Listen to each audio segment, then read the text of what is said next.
E aí, como você faz para lidar com o estresse e a correria no seu dia?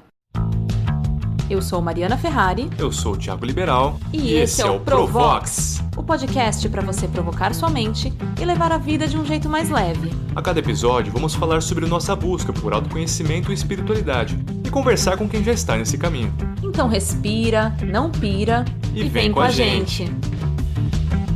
Atenção, esse podcast não tem contraindicação. Cada vez mais a ciência prova que as doenças têm fundo emocional.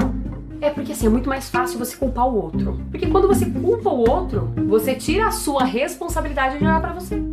E a gente só consegue ter o equilíbrio emocional se a gente passar a dar um pouquinho de atenção para as nossas emoções. Porque a gente sempre dá atenção para o nosso racional.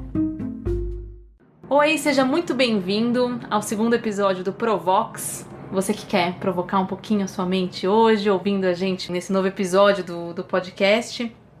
Hoje a gente vai conversar sobre inteligência emocional. Eu confesso que até pouco tempo eu nunca tinha ouvido falar nesse conceito de inteligência emocional, faz bem pouco tempo.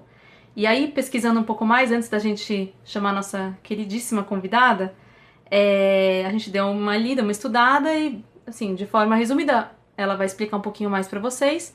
Mas inteligência emocional é você entender, né, as suas emoções e aprender a lidar com elas, né? Entender, aprender e usar isso ao seu favor, né?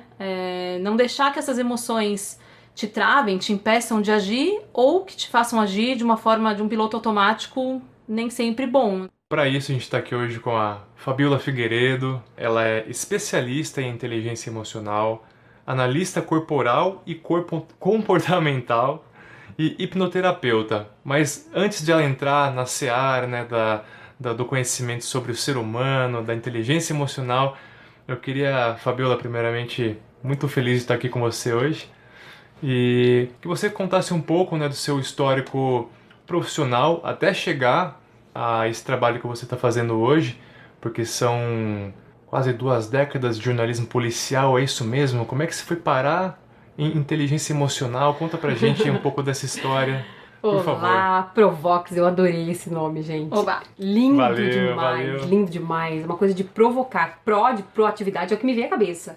Vox, voz, a voz das pessoas para chegar às pessoas. E Provox, vamos nos provocar para ser uma pessoa melhor amanhã. Exatamente. Né? Uma nova versão. E muito obrigada, tô honrada demais de ter sido convidada por vocês para esse projeto maravilhoso que está se concretizando cada vez mais e vai ter muito sucesso, tenho certeza disso.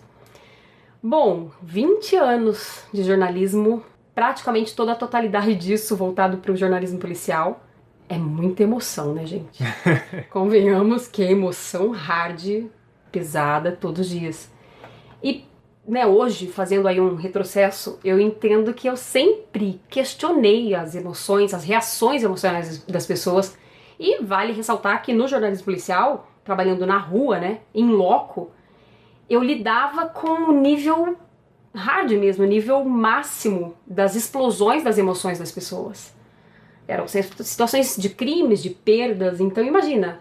E aí eu me lembro de momentos que realmente eu questionava, sabe, determinados comportamentos, ou então ficava avaliando, poxa, uma mesma situação, pessoas da mesma família, por que essa tem essa explosão e o outro parece que não aconteceu nada, que chegava até a, poxa, que estranho, né? Então extremos assim que Sim. Eu sempre me questionava o que move essas reações, né, nessas pessoas, enfim. Mas aí, depois de muitos anos aí nessa profissão, depois da maternidade principalmente, minha cabeça começou a mudar muito. E aí hoje eu entendo que mudou porque acessou gatilhos meus, a gravidez foi um gatilho pra mim. A primeira gravidez, um gatilho de medo. A gravidez me trouxe medos que eu não tinha. Eu me considerava, pelo menos, uma pessoa muito destemida, que até me arriscava pra mais às vezes. E aí com a gravidez eu comecei a ter medos saudáveis, que começaram a me trazer pra uma realidade que eu tava me expondo a riscos. E em algumas situações medos que talvez tenham sido assim um pouco a mais, no sentido de privar a minha filha ou até a própria família em determinados lugares. Ah, é melhor não ir porque é perigoso. Começou a ficar um medo além. Que pessoas que não atuavam ali com aquele dia a dia, colegas meus, falavam, nossa, mas você tem um medo, né? Você é sempre tensa assim, tipo, dirigindo. Aquela coisa de vir reduzindo lá de longe o carro. Que são as orientações que damos pra todo mundo, mas que a gente sabe que não é todo mundo que toma e nem toda hora, né? Então, Sim. e eu tinha isso muito, intensamente. Hoje entendo a origem dessas questões.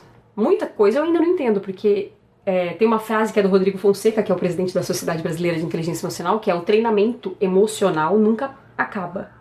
A vida é sempre altos e baixos. Os desafios continuam, as dificuldades continuam a acontecer. Você vai estar mais preparado para isso, mais bem equilibrado.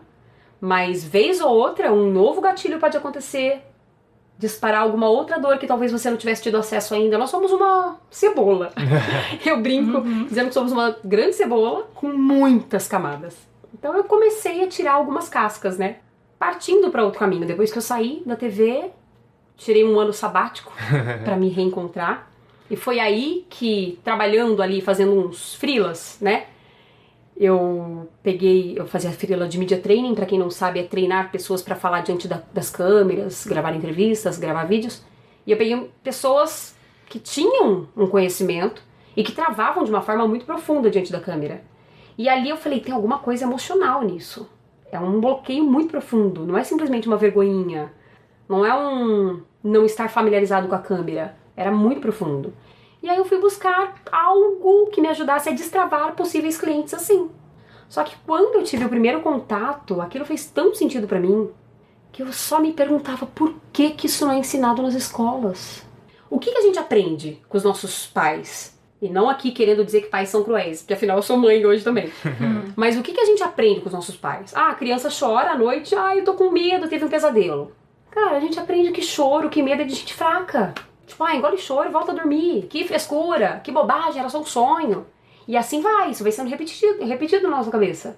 Então, de repente, uma irmãzinha brigando com o irmão fica com uma danada de uma raiva. Uma disputa por brinquedo, aquela raiva daquela criança. E aí, para com isso! Precisa brigar só por causa disso! Só que pra aquela criança, esse só isso era tudo naquele momento. E o que a gente tá ensinando? Que ele não pode ter raiva. É verdade. Então esses ensinamentos vão fazendo o quê? A gente reprimir todas as emoções, enquanto toda a preocupação da sociedade, dos pais, é o quê? Escola, curso de inglês, informática, conhecimento intelectual para o nosso cérebro racional. Então a gente abastece, nós temos, claro que a estrutura cerebral é muito mais complexa que isso, mas imagina que a gente tem o cérebro emocional e o cérebro racional. A gente cresce o tempo inteiro alimentando o cérebro racional. E somos cobrados por isso no mercado de trabalho. O currículo tem que ter todo o preparo racional, intelectual. Os cursos que você fez, a formação, qual faculdade. É por isso que você é contratada. Mas por que as pessoas são demitidas? Por incompatibilidade com o chefe. Razões pessoais. Por razões pessoais. Exatamente. Então, assim, somos contratados pelo intelectual e demitidos pelo emocional. Ou de quem demite, ou de quem está sendo demitido. Sim. A gente até queria abordar mais pra frente até um pouquinho, voltar nesse assunto pra gente detalhar mais sobre trabalho. E família também, né? E família, porque são os momentos que a gente passa mais o nosso dia, né? Seria muito legal a gente tentar entender um pouco mais do que é inteligência emocional. Legal. E por que é tão importante a gente trabalhar isso hoje em dia. A questão, a gente ouve muito falar hoje sobre empatia. E sempre que eu ouço essa palavra, falo, cara, é muito legal, é extremamente importante a gente exercitar a empatia com o outro. Mas Sim. E com a gente mesmo? Ninguém ensina, ninguém fala. E o que é ter empatia com você? É inteligência emocional. É você perceber primeiro que alguma emoção existe dentro de você. A gente vai sempre tanto no piloto automático, no dia a dia, das preocupações, do que tem pra fazer, que a gente nem se percebe. Então, primeiro, perceba, existe emoção dentro de você. Segundo, isso é inteligência emocional, tá? Perceber, depois entender que emoção é essa. Nós temos 5 emoções básicas, e várias outras que vão saindo aí como galhos de uma árvore para outras vertentes de cada uma delas, que é alegria, amor, raiva, tristeza e medo. Então, que emoção é essa que você tem aí dentro? Perceber, entender, depois de entender, tentar gerenciar essa emoção. O que é gerenciar a emoção, Fabiola? Que coisa louca! quando a gente tá com medo, a gente fica pálido no rosto, né? O rosto fica pálido, as mãos geladas, suando, porque o medo faz uma descarga hormonal que joga o fluxo, o grande fluxo sanguíneo, da cintura para baixo, pra gente atacar ou fugir. Então por isso que a circulação vai pras pernas, pra você ter perna pra correr. Se você entender isso, você pode utilizar esse medo, a energia que essa emoção te dá, a seu favor. Como é que você usa o medo a seu favor, entrando Pois no é. meio assim? Tem uma frase, eu vou ter que citar ele de novo, Rodrigo Fonseca. A diferença entre o medo e a coragem, qual é? Enfrentar, né? A ação. É. Então a energia tá na perna. Desculpa o barulho aí, gente. Mas é que eu bati na perna. É enfrentar. Usa a energia do medo pra enfrentar. Só que a gente normalmente paralisa. É. Tem essa até a questão da zona de conforto do medo, né? Sim. Ah, eu sei que eu tenho medo disso, eu sei que eu tenho medo de ir no dentista, eu sei que eu tenho medo... Eu, particularmente, eu tenho medo de andar de avião. Eu ando, mas distância curta. São 10 horas de viagem, pelo menos. Vou tomar um remedinho, porque eu sei que ele vai dar... Vou dormir e tal. Poxa, né? Será que eu realmente preciso pensar assim? Eu tô trabalhando isso em mim. Eu quero conseguir viajar tranquila sem precisar tomar um remédio, né? E ficar bem durante a viagem. Então, tentar transformar, ressignificar essa energia que tá me paralisando em ação. Agir. É, porque primeiro é entender, né? É, exatamente. Eu reconheço Você que ela percebeu, existe. você entende, reconhece. E aí, por exemplo, é justamente a gente, como você fez uma pergunta interessante, como é que você usa o medo de forma positiva? É você parar e refletir em cima do quanto esse medo é grandioso como você está enxergando. Porque muitas vezes a gente tem esse medo acionado em situações corriqueiras. Por exemplo, você tem um certo receio, não vamos nem falar medo de avião. Vamos a vertente que eu falei da emoção. Tem gente que não tem, que adora. Então são dois extremos. E aí? Você pode parar e se questionar. Já aconteceram alguns acidentes de avião, é verdade. E acidente de carro? É muito mais. Tem quantos por dia? Andar de carro também é perigoso? Então, fazer questionamentos. Esse medo é tão grande, tão real quanto eu tô pintando nesse momento? Começar a se questionar sobre, eu tô com medo. E isso vale, por exemplo, pra raiva. Às vezes tem momentos que alguma coisa acontece, sei lá, uma fechada no trânsito. Tem pessoas que levantam a mão, tipo, deixa passar, tipo, vai passear. Tem gente que se descontrola enlouquecidamente e faz besteira. Se tiver com uma arma, tira, pega o carro e sai dirigindo que nem louco, querendo fechar, jogar pra cima. Você acredita que realmente aquela fechada causou toda aquela ira dentro dessa pessoa? É claro que não. Essa pessoa tem coisas registradas ali dentro dela, que aquela fechada foi simplesmente um gatilho. Só um gatilho, que disparou toda aquela emoção. Por exemplo, eu tinha pavor de aranha. Me desconcentrava, desconcertava, tudo. E eu passei esse medo pra minha filha. Ela tem medo de aranha. Agora ela tem perdido por conta das minhas reações, olha só.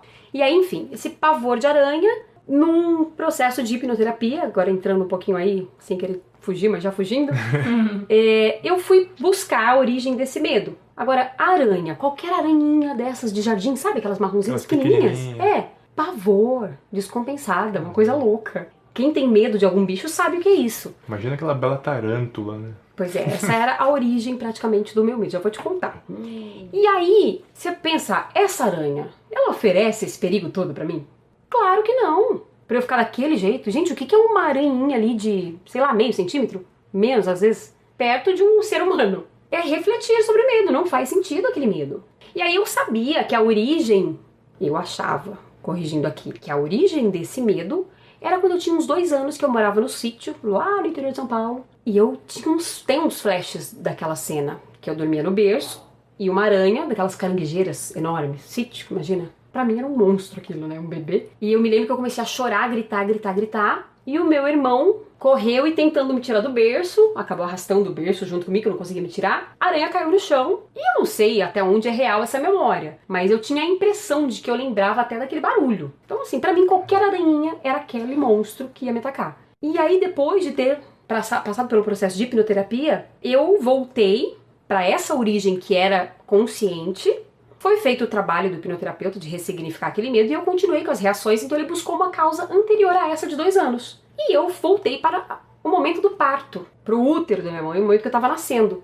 E ali eu senti a mesma emoção, o mesmo medo. Então O que eu entendo hoje, racionalmente? Que eu tive medo ao nascer. E a mente, o que ela faz? Quando você tem uma emoção muito presente ali, ela escolhe um objeto, um gatilho, que aciona aquilo. E a aranha foi o objeto fóbico, o objeto escolhido pela minha mente para aquela situação de medo. Então, claro que aquele homem que eu citei um pouco antes, que perdeu o controle numa fechada de carro, a fechada de carro não é algo proporcional àquela descarga de raiva.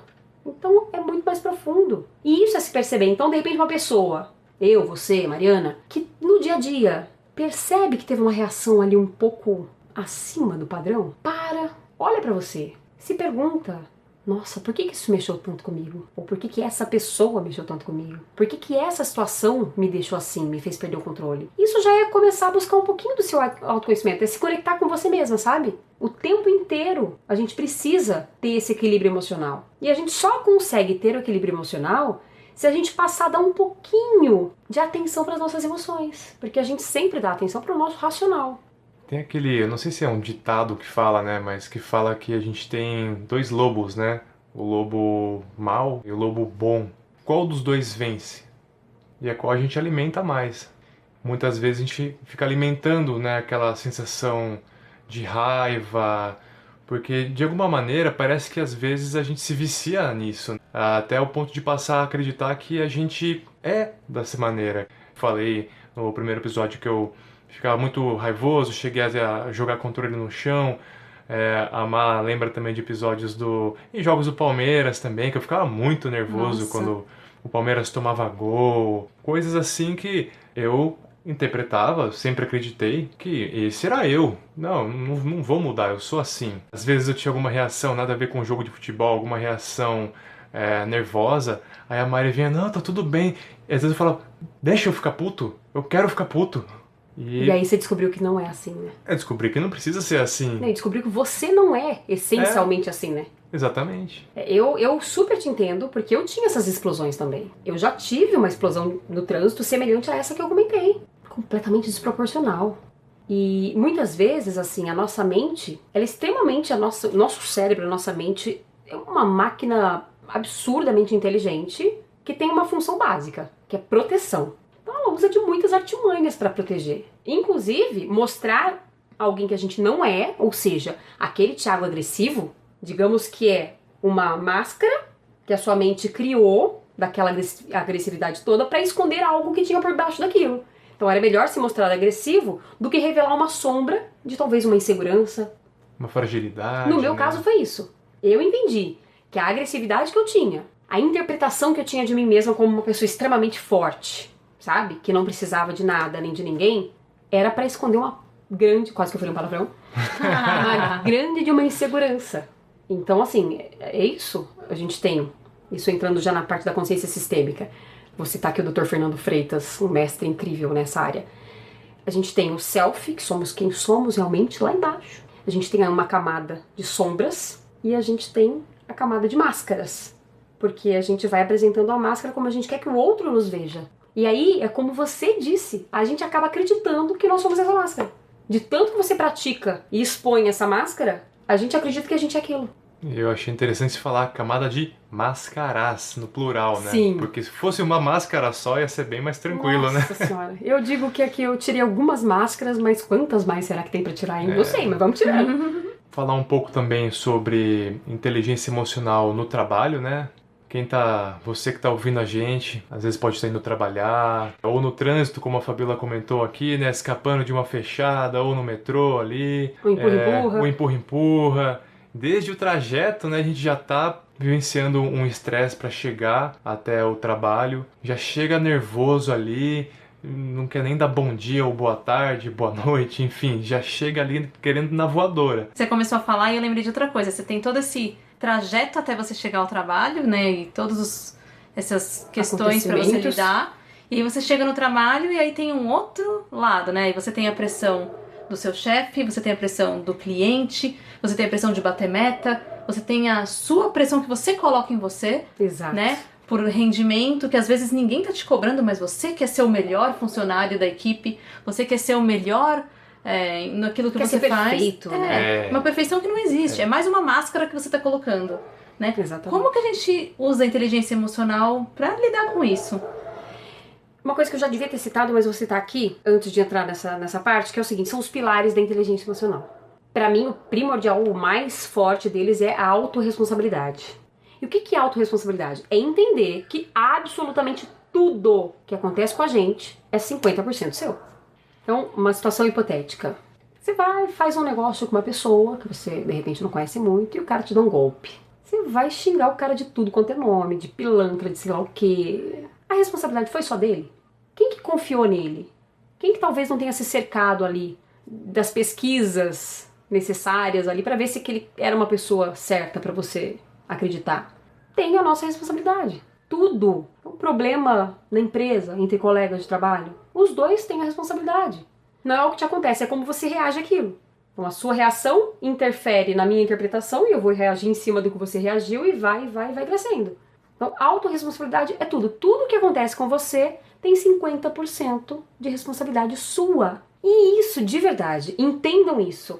E observem no dia a dia o que você pode assumir de responsabilidade sua. E eu só queria até aproveitar essa deixa e perguntar assim, porque eu acho que muita gente pode estar ouvindo e pensar, não, confundir autorresponsabilidade com culpa. Exatamente. Né? Então, assim, qual que é o cuidado que tem que ter, esse acolhimento, né, dessa responsabilidade, assim, pensando como você poderia ter agido melhor, como poderia ter...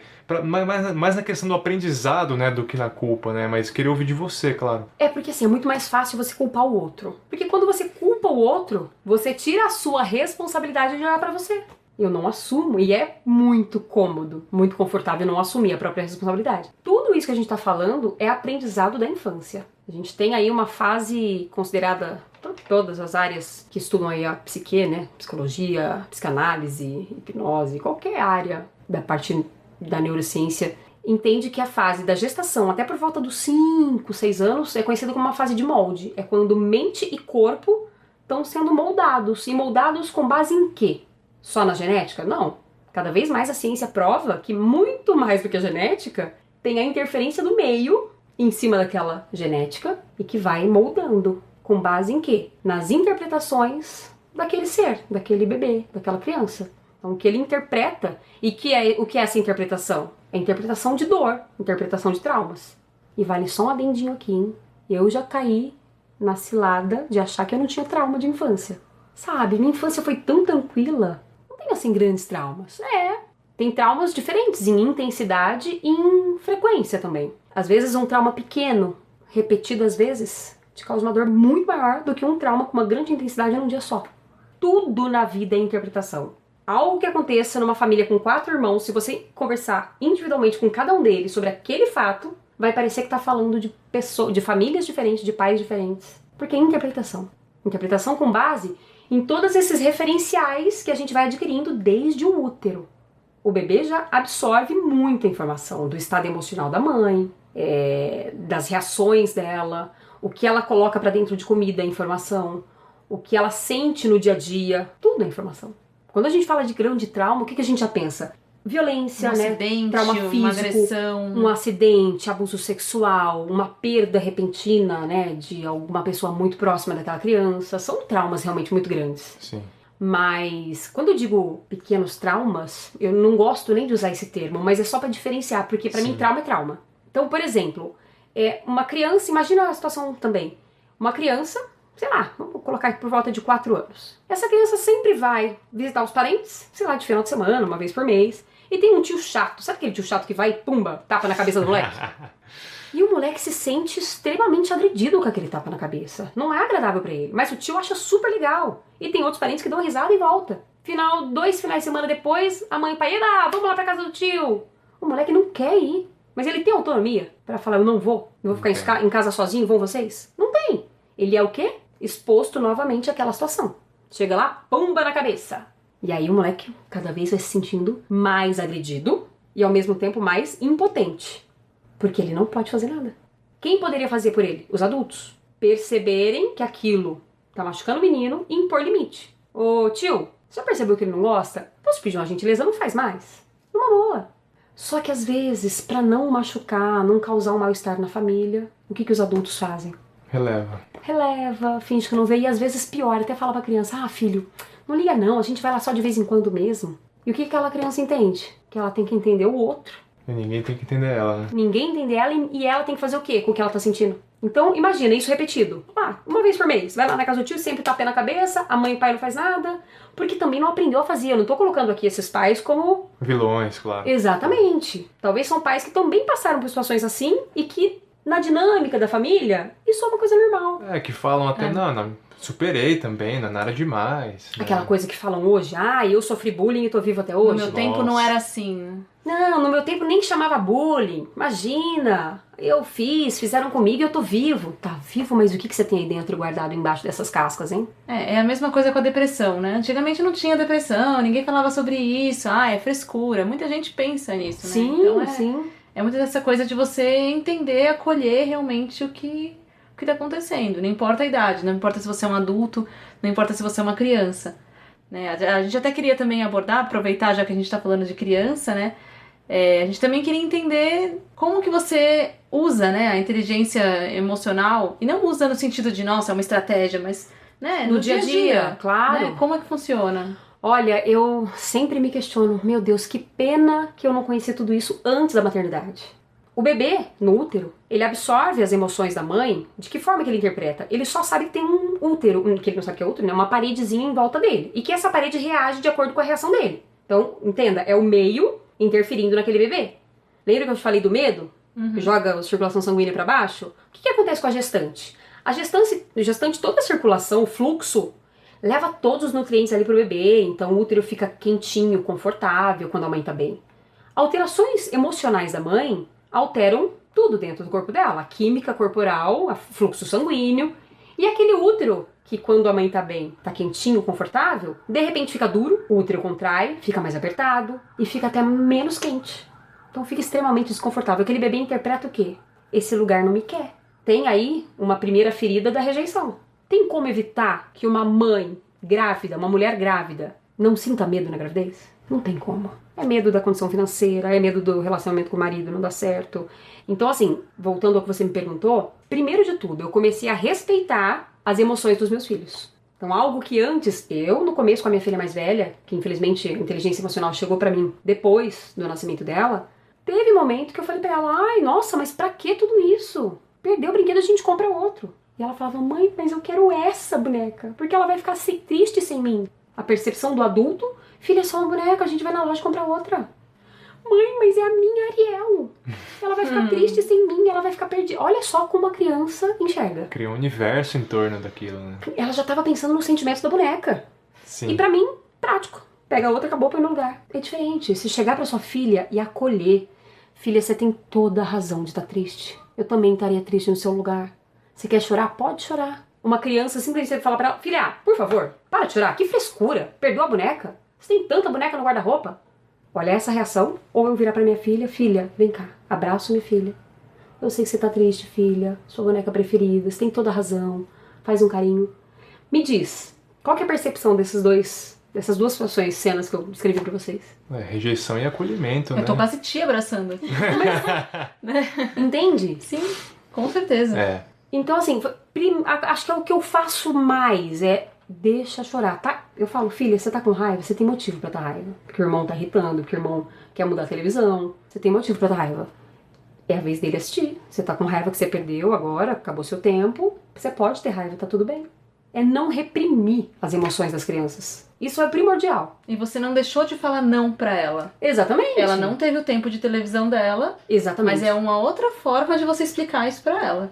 Você falou algo extremamente importante. Você acolher não significa dizer sim sempre, não impor limites. A criança precisa de duas coisas, amor e limite. Porque a falta de limite também pode ser um trauma. Então, exatamente, é falar não, mas explicar o não. E outra coisa que você mencionou, que é extremamente importante, é explicar. Porque tem muita coisa que pra gente adulto é lógico, é óbvio, é uma coisa que não precisa de explicação, mas pra criança não. Um caso de uma cliente, por exemplo. Num processo de hipnose regressiva, ela voltou pro dia do nascimento da irmã. O que os pais fizeram? No desespero ali, a bolsa estourou, falaram, estamos indo pro hospital que a mamãe vai ganhar nenê. fica aqui que eu já tô chamando a vizinha, ela vai ficar com você e pode ir embora. Não vai fazer diferença 30 segundos a mais parar e falar, filha, seguinte, tá tudo bem, a mamãe vai ganhar bebê agora e aí a gente tem que levar ela pro hospital pro médico ajudar a bebê a nascer. Por quê? O que aquela criança interpretou naquele dia? O pai desesperado? Então, lembra que eu falei que a criança, ela aprende muito mais com as nossas ações, com o que ela vê do nosso não verbal, inclusive, do que com o que a gente fala. O que a gente fala é mínimo. É o que ela vê e o que ela recebe do não verbal, que ela nem sabe que está recebendo, que ela absorve muito mais. Essa criança, essa mulher, inclusive, né, no processo aí da hipnose, ali a sensação dela era de desespero total. Inclusive, ela estava tratando síndrome do pânico. Porque ela viu o pai desesperado, a mãe desesperada e com dor, e de repente falaram, fica aí que daqui 5 minutos a vizinha chega. Você entende que é só uma pequena explicação? Ela achou que a mãe estava com dor, que estava passando mal, que podia morrer. O pai descontrolado, sem saber o que fazer. Era só parar e, filha, respira fundo um pouquinho. Tá nervoso? Eu sei que tá. Respira fundo, tem uma criança ali. Aquela criança precisa do seu equilíbrio. Então, assim, a criança, muitas vezes, alguns traumas acontecem por pura falta de uma explicação. Porque a criança não tem o entendimento que o adulto tem. Então a criança às vezes precisa só de uma explicação. Desculpa, gente. Relaxa, tá sem graça nisso. Oh, meu Deus. Mãe, Fala, filho. eu já fiz isso. Ai, meu Deus, essa é uma Essa. E para contextualizar, você que está ouvindo a gente, nós estamos aqui na casa da Fabiola. Ela é mãe de 2 crianças. E o Nicolas, o mais novinho aqui, tá aparecendo várias vezes aqui, prestigiar o Provox. Eu lembro da minha filha pequenininha, uma vez a gente tava brincando numa graminha. Vai pegar isso. Mãe, eu disse nunca mais vou ver celular. Você falou que nunca mais vai ver? Por que você disse isso? Foi um anúncio. Ah, um anúncio muito chato? E você já tirou o anúncio? Não. É exatamente, é falar não, mas explicar o não. Inteligência emocional.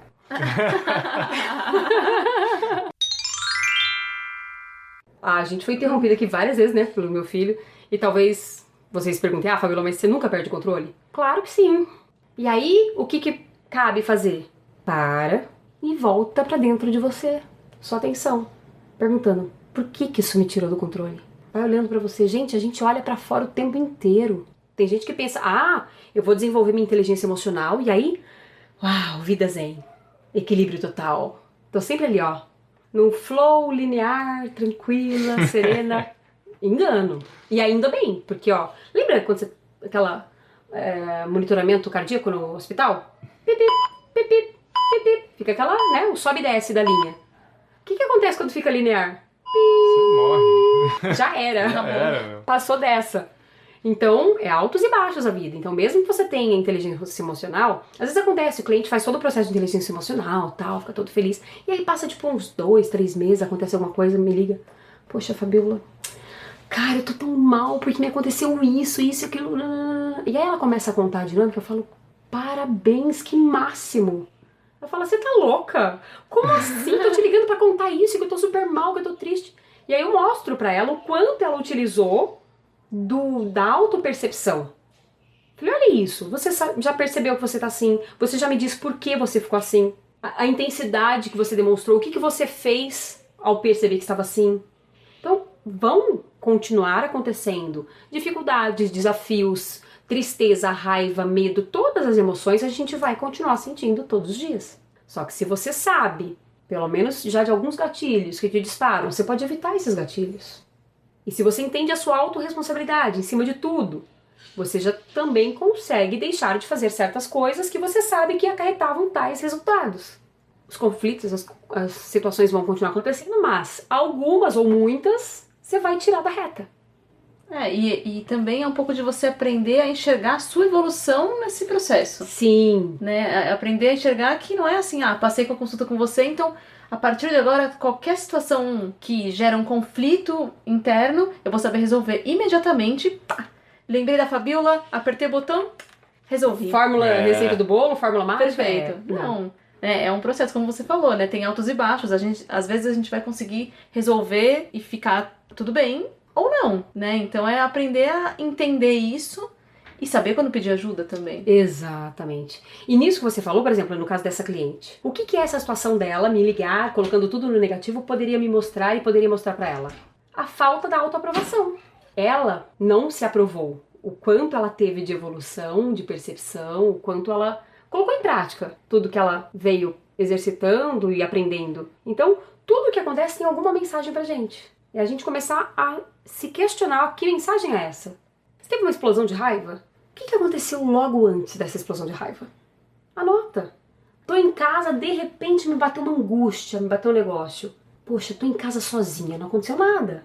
O que você estava pensando? Quem foi a pessoa que você pensou? Porque às vezes você só lembrou de alguém e aquilo te deu uma angústia. Talvez tenha alguma coisa aí para resolver. Então, você praticando, exercitando, se permitindo, se conhecendo, o autoconhecimento mesmo, você vai elevar sua autoestima, sua autoconfiança. Você vai ter mais leveza. Eu sinto, sabe? Sim. No dia a dia, as pequenas coisas que tudo era muito pesado, começa a ficar mais leve. Que você se entendendo tem isso também. Você se entendendo, enxergando a sua autorresponsabilidade, sabendo que o outro também tem a autorresponsabilidade dele. Se você parar pra pensar só com esse conceito da autorresponsabilidade, você também para de querer carregar nas costas peso do problema dos outros. Porque o quanto a gente não faz isso, né? não é? Haja até onde é a sua responsabilidade. Deixa o outro também fazer a dele. Então é o dia a dia que a gente precisa desenvolver a nossa inteligência emocional. Isso não é só para melhorar o nosso autoconhecimento, as nossas relações interpessoais, mas também para evitar doenças. Cada vez mais a ciência prova que as doenças têm fundo emocional. É o corpo emocional gritando. Mente e corpo são uma coisa só. O corpo é a mente estendida. Até chegar na parte física, o interior lá, a parte energética, já está afetada há muito mais tempo. Então, digamos que a doença é o último grito, que vem para te alertar. Interprete toda doença que você tiver como um grito de alerta, como uma sirene do bombeiro. Opa, tem algo errado. O que pode estar errado aí? Agora a gente vai para o Momento Provox, né, que a gente está desenvolvendo a partir do episódio de hoje. A gente não vai pegar pesado que nem uma bujanra fazendo provocações nem perguntar o que é a vida para você. Nossa. Mas acredito que a gente fala um pouco sobre espiritualidade, né, ao longo dos nossos assuntos aqui. Então, a pergunta Provox, Momento Provox de hoje, né, já tô me sentindo provocada aqui. vai ser: o que é espiritualidade para Fabíola Figueiredo, você, pessoa racional, como você se definiu, que está tirando as cascas da sua cebola? Conta pra nós. E eu adorei a pergunta, porque o que é espiritualidade pra você? É uma pergunta realmente que eu acho que é muito individual. Espiritualidade pra mim não tem nada a ver com religião. Eu acho que é ter um entendimento de que eu sou muito mais do que essa matéria aqui, que se apresenta, né? Eu como energia e uma energia conectada com você, Mariana, com você, Thiago, com os meus filhos, com o universo todo ao nosso redor. E entender que essa energia, ela pode ser direcionada. Talvez outra pessoa tenha um conceito completamente diferente do meu, mas pra mim espiritualidade é isso. Eu não sou simplesmente esse corpo. O corpo é uma roupa que eu visto e não é uma roupa qualquer, é uma roupa muito bem escolhida pela minha mente. Pra me proteger do que eu tenho. Mas eu entendo que é isso. Espiritualidade eu não sou esse corpo, eu sou uma energia. E uma energia que já tá aqui há muito tempo. E que essa energia vem se renovando para que a gente tenha chances aí de evoluir mesmo. Faz sentido pra vocês? Nossa, que lindo. Muito lindo. Eu adorei essa faz muito sentido. Faz muito sentido pra gente, sim. Que bom, que bom. Com certeza. Talvez se você me perguntasse isso há 3 anos atrás, eu respondesse... Talvez não, certamente eu responderia algo completamente diferente. Nem sei o quê. Porque era outra Fabíola. A Fabíola que vocês conheceram lá na Band, completamente diferente. Quantas dores eu nem sabia que tinha. E muito menos imaginar que elas afetavam a minha vida de alguma forma. E olha, vocês me deram um insight aqui agora. Opa. Insight Provox. Olha, eu falando isso, eu lembrei que quando criança, eu comecei a negar a minha feminilidade, digamos assim. Porque eu comecei a negar que eu não queria mais boneca, que eu só queria ganhar carrinho. E por que eu queria ganhar carrinho? Pra poder brincar com os seus irmãos. Caçamba! Pra não falar palavrão. Eu queria ganhar carrinho pra brincar com meus irmãos. Pedi pra minha mãe cortar meu cabelo curtinho, porque eu queria parecer com eles. Olha, eu não me senti inserida. Viu como as cebolas vão aparecendo? Vou refletir isso hoje à noite. Boa. Vou dormir mais tarde por causa desse pensamento. Desse Mais insight. tarde ainda, ô louco. Mais tarde ainda. Para você que ouviu a Fabíola, ficou interessada no trabalho dela, quer conhecer um pouco mais sobre o trabalho dela e sobre inteligência emocional também, que dá para ficar falando, né, dá pra fazer uma série de reportagens, entrevistas e bate-papos sobre esse assunto. Fala os seus contatos, seu Instagram, o que você quiser divulgar de contato, por favor. Legal. Bom, eu tenho o meu site, que é hipnoterapiaie.com. IE de inteligência emocional, então facinho lembrar. hipnoterapiaie.com, esse é meu site. Lá tem todos os contatos, mas em todo caso, Instagram, Fabiola Figueiredo IE, de inteligência emocional, no Instagram. E lá também, na bio do Instagram, tem o link que tem o acesso pro site, o acesso pro Facebook, que é Liberte-se do Passado, WhatsApp, contato direto também, então é fácil de achar. E aí, pra encerrar, a gente queria que você desse uma dica pra quem tá ouvindo de um livro, um filme, legal. que tem a ver com o que a gente tá conversando. Você não está vendo, mas ela pegou o livro agora. Está com o Sim, livro porque eu nas acabei mãos. de ler. Eu ganhei ele antecipado de aniversário da minha mãe. E assim, eu acho que é muito interessante. Eu poderia indicar que trocentos outros livros técnicos de inteligência emocional, do Rodrigo Fonseca, do Daniel Goleman, que é um dos pais da inteligência emocional, considerado. Enfim, mas eu acho que é um passo à frente. Para quem tá com o primeiro contato, eu acho que é necessidade de olhar para dentro, de olhar para si. E aí eu sugiro um livro muito gostoso de ler, que é o Voz ao Verbo, do Alan Dias Castro, um cara que eu conheci virtualmente há alguns meses, por vídeo. Ele faz poemas lindíssimos, e não é um poema simplesmente poema, que rima uma frase com a outra. São poemas de introspecção mesmo, que você ouve e você se sente tocar. Ele vai contando etapas da vida dele, intercalando com poemas que fazem todo sentido com aquilo, e que poemas que provocam. Aí sim. Gostamos. Poemas Muito que bom. provocam a gente a olhar pra gente mesmo. Sabe? Quando você lê uma Sim. coisa, uma frase que fala... Você se identificou com várias Muito, situações. muito. Então. A gente até tirou Me uma foto provocou aqui. esse livro. A gente tirou uma foto, a gente abriu aleatoriamente numa página, tirou a foto do texto que a gente pegou aqui, chama Armadura. Vamos postar no nosso Instagram, @provox.podcast. Falei certo, né, Mar? Exatamente. Gente, muito obrigada. De Imagina. coração, A gente por que terem me agradece. escolhido pra esse canal incrível de vocês. Linda proposta, demais. E Valeu. de verdade, tô aqui vibrando pra que isso vá muito longe. E também, parabéns, sabe? Pelo tipo de abordagem, pela condução de vocês super gostosa, né? Valeu, obrigado. Solta, me deixaram muito à vontade, porque assim, eu como jornalista gostava de entrevistar, né? Dar entrevista é outra coisa. Mas de verdade, vocês são muito queridos e tô honrada mesmo, gratidão demais. Gratidão. A gente também. Obrigada por ter recebido a gente na sua casa, do seu aniversário. É verdade. Né? Você passou a virada. Que signo que é? Capricórnio. Capricórnio. Olha lá, capricornianos, ó. Representante de vocês aqui tá porreta. Ah, inclusive o livro que eu estou indicando, o Alan Dias Castro, também é capricorniano. Olha lá. Olha hein? que bacana. Não é? Mas é pra todo mundo, pra todo mundo. É, pra todo mundo. Gente, Também. de Por verdade, favor. ó. E não pensem que por ser um livro de poema... mas eu não gosto de poema, vai ser chato. Não tem cara de poema. É uma leitura que mexe com você. É isso. É Te isso aí. provoca. Te provoca. Te provoca. Isso aí, ficamos por aqui. Gratidão, Fabiola. Obrigada, Fabiola. Gratidão demais. Gratidão a você que ouviu a gente e Provox. É isso aí. Um grande abraço. Beijo. Beijo. Beijo.